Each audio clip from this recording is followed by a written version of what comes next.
This podcast is brought to you by Carvana. Carvana makes car selling fast and easy from start to finish. Enter your license plate or VIN and get a real offer in seconds, down to the penny. If you accept, Carvana will come pick up your car from your driveway. Or you can drop it off at one of our car vending machines. Either way, you get paid instantly. It's fast, transparent, and 100% online. Car selling that saves your time. That's Carvana. Carvana. Pickup fees may apply. This episode is brought to you by Progressive Insurance. Fiscally responsible, financial geniuses, monetary magicians. These are things people say about drivers who switch their car insurance to Progressive and save hundreds. Visit Progressive.com to see if you could save. Progressive Casualty Insurance Company and Affiliates. Potential savings will vary, not available in all states or situations. Sunday morning. With us today is John Terrett. It seems like the markets are going up and new highs forever, and except when Chairman Powell has tried to cool the markets. John Terrett, what do you think? Well, of course, Chairman Powell was speaking after the Federal Reserve cut interest rates again by 25 basis points. But then the crucial thing is that when he gives a speech and then answers questions from journalists, what he says matters more than what the Fed might have just done. And Chairman Powell, I think, was sticking it to President Trump, really, saying that it's not a foregone conclusion that there will be another cut in December.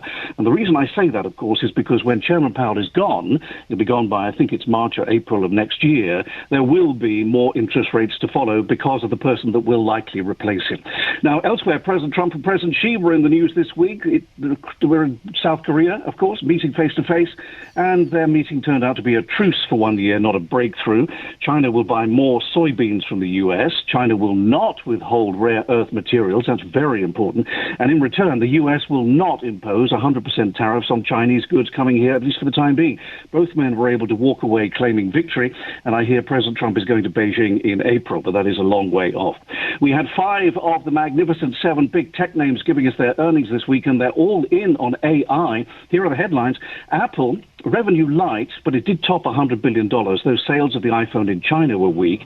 Amazon, record levels at the end of the week on the stock market because AWS, its cloud business, turned in its best quarter in 3 years, although that won't help the 14,000 job cuts that were announced at Amazon last week as well. Microsoft, its Azure cloud business doing very well. Alphabet, double-digit quarterly growth according to the boss. But Meta Platforms, poor old Mark Zuckerberg, a $16 billion tax hit on the company. He's borrowing to fund his AI development, and he turned in a weak forecast as well. And as a result, Meta Platforms shares lost about $200 billion last week in market cap. The one company that didn't give its earnings was still in the news. That's NVIDIA. It became the first ever $5 trillion corporation. It did it in 4 months. 4 months to go from $4 trillion to $5 trillion, and it made Jensen Huang the boss, the 9th richest man in the world. And of course, the success is all based on getting those Blackwell chips, the new ones they have, into China. And John, the week ahead, well, on Tuesday, the very big story in New York, the mayoral election that we've all been talking about. We'll hear from Harley, from Uber, and from McDonald's, and hopefully next Friday we get the jobs report for October, but of course we may not if the government shutdown persists. John. Well, thank you so much, John Terrett, and hopefully the elections will go well on Tuesday. I hope so too, for New York's sake. Thank you, John.